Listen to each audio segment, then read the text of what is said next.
নির্বাচনকে কেন্দ্র করে 50 জন প্রার্থীকে টার্গেট করেছে আওয়ামী দুর্বৃত্তরা এবং নির্বাচন বানচাল করার জন্য তারা এই ধরনের টার্গেট হাতে নিয়েছে। এবং তার অংশ হিসেবে গতকাল আপনারা দেখলেন যে কিভাবে একদম কাছ থেকে টার্গেট করে উসমান হাদি ভাইকে হত্যার উদ্দেশ্যে এই ধরনের পরিকল্পনা করা হয়েছে এবং তারা সেটি বাস্তবায়নও করেছে। সবথেকে যেটি অবাক করার বিষয় সেটি হলো বন্ধু বেশে আগে এই দুর্বৃত্তরা কাছে গিয়েছে উসমান হাদি ভাইয়ের যে গবেষণা প্রতিষ্ঠান এবং তিনি যেখানে রিসার্চ করেন সেই প্রতিষ্ঠানে এই দুর্বৃত্তরা অসংখ্যবার গিয়েছে, কখনো মাস্ক পরে কখনো মাস্ক খুলে।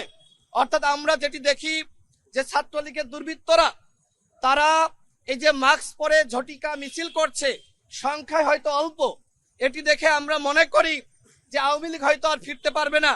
কিন্তু আজকে তারা যে পরিকল্পনা হাতে নিয়েছে, নির্বাচন যত ঘনিয়ে আসবে তাদের এই পরিকল্পনা তত বেশি তারা বাস্তবায়ন করার চেষ্টা করবে।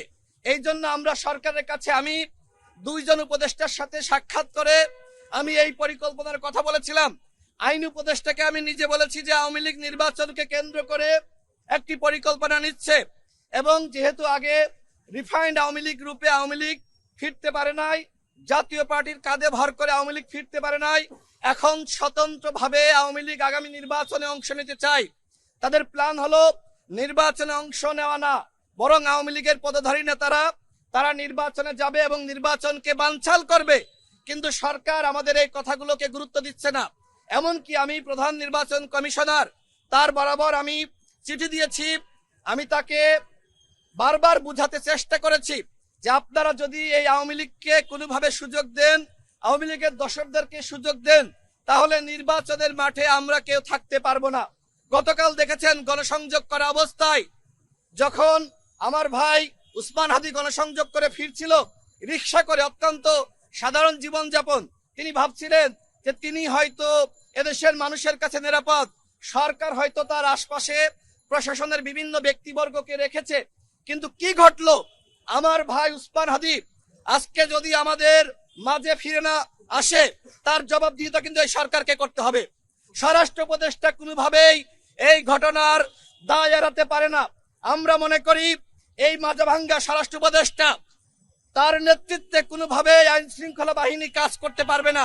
সুতরাং যদি আগামীতে এই সরকার সুষ্ঠু নির্বাচন করতে চায়, যদি সরকার মনে করে জাতিকে সেরা নির্বাচন উপহার দিবে, তাহলে সবার আগে দায়িত্ব এই স্বরাষ্ট্র উপদেষ্টাকে সরিয়ে দেওয়া। আমরা দেখছি ডিসি এসপি সহ প্রশাসনের রদবদল হচ্ছে, উপদেষ্টা পরিষদের কেন রদবদল হচ্ছে না? এই অযোগ্য স্বরাষ্ট্র উপদেষ্টার মাধ্যমে কোনোভাবেই আইন শৃঙ্খলা বাহিনীকে তারা নিয়ন্ত্রণ করতে পারবে না এবং আইন শৃঙ্খলা পরিস্থিতি তারা নিয়ন্ত্রণ করতে পারবে না। সুতরাং সবার আগে আমরা মনে করি এই ঘটনার দায় নিয়ে এই স্বরাষ্ট্র উপদেষ্টাকে 24 ঘন্টার মধ্যে পদত্যাগ করতে হবে।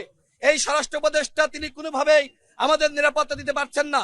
আরেকটি বিষয় বলে আমি শেষ করব, আমি শুনেছি যে কয়েকজন ব্যক্তিকে আওয়ামী লীগ টার্গেট করেছে, তার ভিতরে আমাদের উসমান হাদি ভাই তিনি কিন্তু অন্যতম ছিলেন। আজকে উসমান হাদি ভাই কুমাই রয়েছে, তিনি আমাদের মাঝে ফিরে আসবেন কিনা আমরা কেউ জানি না। আগামীকাল হয়তো আমার পালা, আপনার পালা। এই সরকার যদি আমাদের নিরাপত্তা না দিতে পারে তাহলে আমরা কিভাবে গণসংযোগ করব, কিভাবে নির্বাচন করব?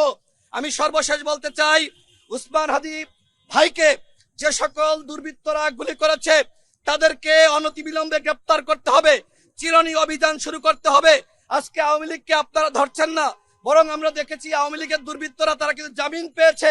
আমি বলতে চাই এই নির্বাচনকে কেন্দ্র করে আওয়ামী লীগ এবং তাদের অপরাধীদেরকে গ্রেপ্তারের জন্য অনতিবিলম্বে চিরনি অভিযান শুরু করতে হবে। সারা বাংলাদেশের মানুষের উদ্দেশ্যে বলতে চাই, উসমান হাদি ভাইয়ের জন্য আপনারা দোয়া করেন। সে একজন বিপ্লবী নেতা, সে যেভাবে এদেশের বিপ্লবী শক্তিকে সংগঠিত করছিল এটি দেখে আওয়ামী লীগ ভয় পেয়েছে। এই ভয় পেয়ে মূলত আজকে তাকে টার্গেট কিলিং করার পরিকল্পনা নিয়েছিল। কিন্তু আমরা দৃঢ় বিশ্বাস করি তিনি হয়তো সুস্থ হয়ে আমাদের মাঝে ফিরে আসবেন।